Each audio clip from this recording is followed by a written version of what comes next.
Te presentamos una nueva locura de Telepizza, porque hay que estar loco para ofrecerte una pizza mediana por solo 4,95. Aprovechate de los martes locos. Telepizza. El secreto está en la masa. Kapaz ikuste ginela bintzat menikan puntu maltate hartzeko.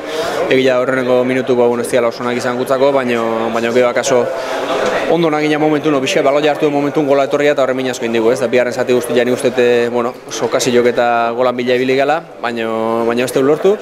Eta, sentsazioak zentzu hortan ez dira honak, ez. Gaur falta izan zeguna, akaso sartzia da, ez. Nik uste saiatu gela zentratzen, area kanpotik antiratzen, danetik saiatu lehen uste ekipua, baina sartzea falta izan zaigu, ez. Nik uste zentzu hortan taldeak biharren zatin gauza asko inditula ondo, eta egia da, lehen esan duen bezala, akaso horrengo partian, hor gehiago kosta izan zaigula.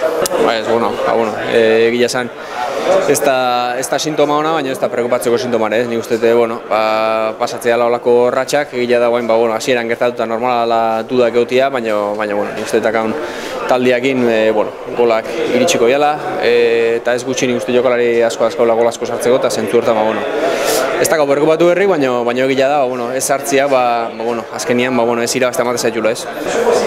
Sí, no es fácil, ¿no? No es fácil. Podemos ir aquí con una victoria y no conseguimos.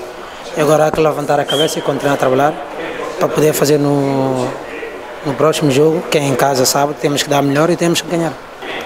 Eu acho que o que falta aqui é mais finalização, teremos que ser mais matadores lá à frente, por isso temos que trabalhar isso.